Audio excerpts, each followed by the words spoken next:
Good afternoon. This is Tom McCullough reporting live from the White House for the Next News Network. Moments ago, senior White House counselor Peter Navarro addressed reporters in a press gaggle touting the administration's progress on key economic fronts. Navarro highlighted a recent drop in gas prices, crediting President Trump's push to unleash American energy production. He did say drill, baby, drill is working, and families are feeling the relief at the pump. Data does back this up, and with gas prices dropping as domestic output ramps up under new policies. Navarro also tackled inflation, calling it a fight the administration is winning. He pointed to tariffs as a tool to boost revenue and cut taxes, saying we're shifting the economy to beat inflation with a three-pronged attack: energy, deregulation, and DOGE. What we saw today was a beautiful number with great news for the American people with respect to inflation. It is now hit the lowest level in almost 4 years, going back to 2021. We had grocery prices flat. We all know the pain we were suffering with at the grocery store. We saw a fall in gasoline prices. We're seeing a very healthy, ordered significant rises in the private sector, from particularly in the manufacturing sector. That is the heart and soul of the Trump revolution. We are trying to build a world in which, as in the first term, we have lower regulatory burden for small businesses. We have hopefully what will be the best tax cut in American history, funded in part by tariff revenues that will benefit, as it did the first term, contrary to the rhetoric of some of the media, contrary that will benefit the middle class across the board. And we like where we're moving. It's a transition from Bidenomics to Trumponomics 2.0. Bidenomics, for those who study the art of economics and sometimes the science, Bidenomics was a very lethal type of economics in two ways. First of all, it consisted first and foremost of these over-aggressive, overstimulated Keynesian spending. Okay, for those who know, Keynesian spending will stimulate an economy, but when it's done in a way where it's using money we don't have, and it builds the highest amount of debt we've ever seen in history, it's too much money chasing goods. Inflation was the inevitable result. And what that did was build in not the certainty of a recession, but the possibility down the road as we were handed that steaming pie, whatever, and have to bring back fiscal responsibility and restraint.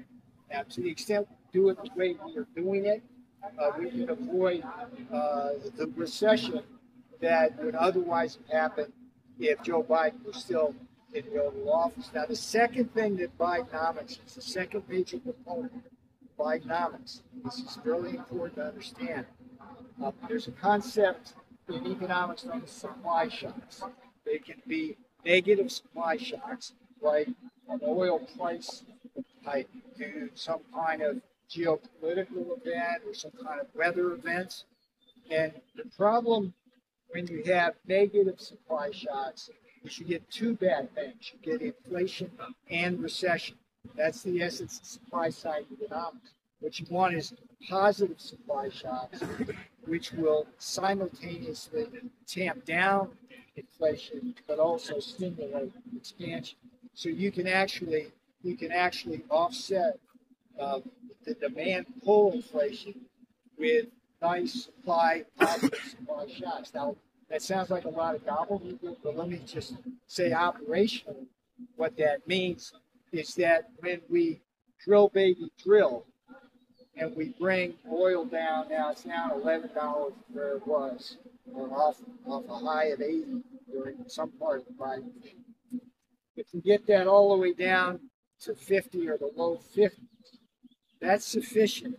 That's a positive supply shock that does two things. it brings down the rate of inflation, but it also stimulates growth. Because there's more, it just from a consumer point of view, if I get you lower gas, right, that's money that you can spend on everything else, thereby stimulate the economy. When you spend that money on gas, all you get is a kitchen. The salaries, basically the margin.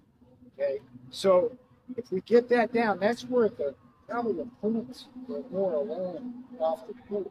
Right? Then when you do deregulation, you lower the cost of business. That's a positive supply shock as well. And to the extent that DOGE is able to take out the waste, fraud, and abuse, which appears to be rampant based on what we're seeing, all of that helps us with this big puzzle that we're trying to unwrap of stimulating growth without stimulating inflation and bringing back fiscal responsibility in a way which doesn't slow us down. So that's the difference between Bidenomics and Trumponomics 2.0. And I think today's print was a very good one. I think that last week's job report was a very good one. And let's see what we shall see. The last thing I'll say is I'm going to just ask you in the media to understand your responsibility. I know that there's a lot of folks in the media that don't like this president. The media, the legacy media in particular, has published far more negative stories than positive. But when you write or broadcast that there's going to be mild inflationary recession and you set people's hair on fire, that does possibly have impacts on consumer confidence. And when you do that without justifiable data to back it up, as you're doing that, some of you, it doesn't serve the purpose of this country. It actually do harm. Okay, that's all I have. I can't take questions because this guy's got me going on something else, but I'll be back tomorrow. Happy. One question on Canada ahead of the talks. Thank you, Peter. Thank you. Ahead of the talks with Canada tomorrow. I got you. And speaking of DOGE, Navarro praised the Department of Government Efficiency led by Elon Musk for slashing waste and saving billions. And Navarro did state DOGE is doing a wonderful job, billions back to taxpayers. He boasted, hinting at plans to redistribute savings to Americans.